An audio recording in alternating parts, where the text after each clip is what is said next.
Welcome friends, আজকে topic form নম্বর 5। আমরা আজকে 5 নম্বর ফর্ম ফিল আপ করবো। যদি আপনার রেশন কার্ডে কোনো রকম নাম, ঠিকানা কিংবা বয়স কোনো তথ্য যদি ভুল থাকে, সেক্ষেত্রে আপনাকে এই 5 নম্বর ফর্ম ফিল আপ করে জমা করতে হবে। এখানে আপনার হেডলাইন দেখতেই পাচ্ছেন, application for corrections in digital ration card. তার আগে বলবো যে যেখানে যেখানে আপনারা স্টার মার্কস দেবেন, প্রত্যেকটা অংশে ম্যান্ডেটরি আপনাকে অবশ্যই ফিল আপ করতে হবে, আর বাকিগুলো আপনারা ইনফরমেশন না জানা থাকলে স্কিপ করতে পারেন। সেকশন ওয়াইজ আমরা ফর্ম ফিল আপ করা স্টার্ট করছি। প্রথমত এখানে দেখুন section A, existing card type and number of the head of family or any other member. এখানে আপনার পরিবারের যিনি হেড আছেন তার অথবা অন্য কোনো মেম্বারের আপনার রেশন কার্ডে তথ্য দেবেন। তো এখানে নাম দেখুন, নামের ঘরে সেই ব্যক্তির নাম লিখছেন এবং প্রত্যেকটা নামের প্রত্যেকটা অংশের পাশে একটা করে ঘর আপনারা ফাঁকা রাখবেন, মানে ফার্স্ট নেম, মিডল নেম এবং লাস্ট নেম, এদের মাঝখানে একটা করে ঘর ফাঁকা রাখবেন।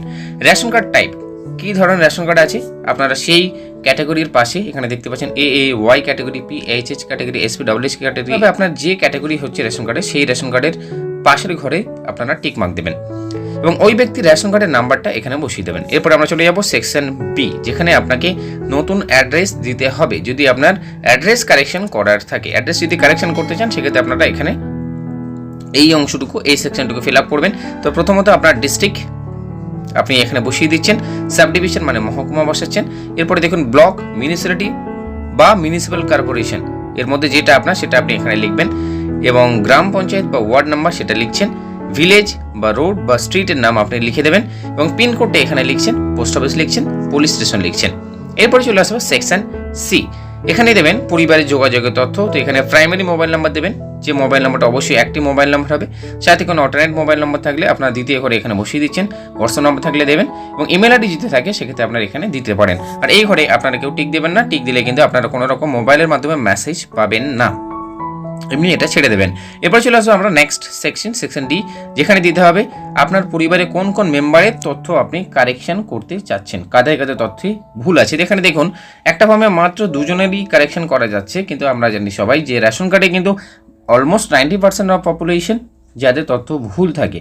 তাই এটা যদি এই ফর্মে যদি অন্তত 4 জন বা 5 জনের ফিল আপ করার জায়গা দিত, সেটা মনে হয় খুব ভালো হতো। তো অসুবিধা নেই, আপনি আরও একটা নতুন ফর্ম এটা জেরাস করে নেবেন, এই পেজটা করে আপনি সাথে যতগুলো তথ্য দিতে হবে, যতগুলো মেম্বারের তথ্য কারেকশন করা থাকবে তাদের আপনি তথ্য প্রয়োজনীয় সংখ্যা অনুযায়ী আপনি জেরক্স করে নিয়ে অ্যাটাচ করতে পারবেন। তো এখানে প্রথমত আপনার যে মেম্বারের তথ্য দিতে হচ্ছে কারেকশন করার জন্য, আপনি সেই মেম্বারের এখানে ডিটেলসগুলো দেবেন। হতে পারে তিনি আপনার পরিবারের হেড অফ ফ্যামিলি বা অন্য কোনো মেম্বার, যাদেরই তথ্য ভুল আছে প্রত্যেকেরই এখানে আপনাকে ইনফরমেশন দিতে হবে। যেমন মেম্বার 1 তার নাম দিচ্ছেন, তার বাবা বা হাজব্যান্ডের নাম দিচ্ছেন, তার ডেট অফ বার্থ আপনারা বসিয়ে দিচ্ছেন। এখানে দেখুন ডি আর ডি, দুটো ডি লেখা আছে, মানে এখানে আপনাকে দিন বসাতে হবে, তারপরে মানে আপনার মাস বসাতে হবে, আর শেষে 4টিতে আপনার বছর বসাতে হবে। দিন এবং মাস আপনারা দুটো করে ডিজিটে বসাবেন। ডিজিটাল রেশন কার্ডের নাম্বারটা অবশ্যই বসাচ্ছেন এবং কার্ড ক্যাটাগরি আগের মতো আপনারা সিলেক্ট করবেন এবং যদি ওই ব্যক্তি প্রতিবন্ধী হয়ে থাকেন, সেক্ষেত্রে ইয়েসের পাশের ঘরে এই ঘরটাতে টিক দেবেন, অথবা আপনারা নো হলে নো এর পাশের ঘরে টিক দেবেন।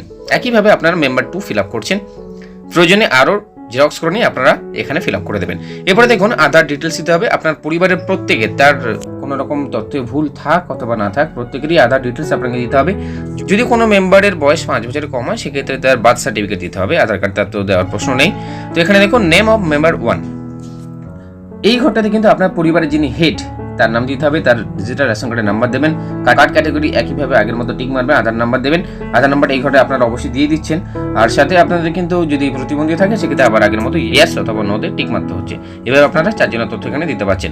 এখানে আপনারা টিক মার্ক দেবেন, আগের ঘরে এখানে আবেদনকারীর এখানে সিগনেচার করবেন বা তার বাম হাতে বড় আঙুলে চাপ দেবেন, এই জায়গাটাতে ডেট বসাবেন। এরপরে কি কি ডকুমেন্টস আপনারা অ্যাটাচ করবেন এই ফর্মের সঙ্গে, তো দেখে নিই একটু আমরা কি কি ডকুমেন্টস আমরা দেবো। প্রথমত প্রত্যেকের আধার কার্ডের ডিটেলস দিতে হবে, সেই জন্য করে আধার কার্ডে জেরক্স দিতে হচ্ছে। 2 নম্বর পয়েন্টস, যে কোনো বাচ্চা যেটা বলছিলাম তার বার্থ সার্টিফিকেট দিতে হবে এবং 3 নম্বরে অ্যাড্রেস কারেকশন করতে চাইলে সেক্ষেত্রে কী কী ডকুমেন্টস আপনারা দেখাতে পারবেন। দেখুন এখানে অ্যাড্রেস কারেকশন করার জন্য অবশ্যই একটা নথির প্রয়োজন, সেটা হচ্ছে ভোটার কার্ড অথবা কিষাণ ক্রেডিট কার্ড বা ব্যাংক পাসবুক বা ড্রাইভিং লাইসেন্স অথবা পাসপোর্ট দিতে পারেন আপনারা অ্যাড্রেস কারেকশনের জন্য। আর সাথে অবশ্যই প্রত্যেকটা ডিজিটাল রেশন কার্ডে জেরক্স কপি আপনাকে দিতে হবে। এরপরে এই হচ্ছে রিসিপ্ট সেকশন, যে এই সেকশনটুকু কিন্তু আপনাকে রিসিভ করার পরে ওরা আপনাকে রিটার্ন দেবে, ওরা সিগনেচার সিল করবে, ডেট দেবে, দিয়ে আপনার তথ্য দিয়ে আপনাদেরকে এটা রিটার্ন দেওয়া হবে। আপনি পরবর্তীকালে এই অংশটুকু দিয়ে আপনার রেশন কার্ডের স্ট্যাটাস চেক করতে পারেন। তো ফ্রেন্ডস, রেশন কার্ড সংক্রান্ত আরও কয়েকটা ভিডিও আমার চ্যানেলে অলরেডি আপলোড আছে, আপনারা দেখে নিতে পারেন। আমি লিঙ্ক ডেসক্রিপশন বক্সে দিচ্ছি। আর আপনাদের কী টাইপের ভিডিও দরকার অবশ্যই আপনারা কমেন্ট সেকশনে টাইপ করে জানাবেন, তাহলে আমি খুব শীঘ্রই আপনাদের কমেন্ট দেখে আমি ভিডিও পাবলিশ করার চেষ্টা করব। আর ভিডিও এখনও লাইক না করে থাকলে অবশ্যই একটা লাইক করবেন, বন্ধুদের সঙ্গে অনেক করে শেয়ার করতে থাকুন। চ্যানেলে নতুন ভিজিট হয়ে থাকলে সাবস্ক্রাইব করুন, পাশে বেল আইকনে ক্লিক করুন। আর ফিরে আসি আরও একটা গুরুত্বপূর্ণ ভিডিও নিয়ে।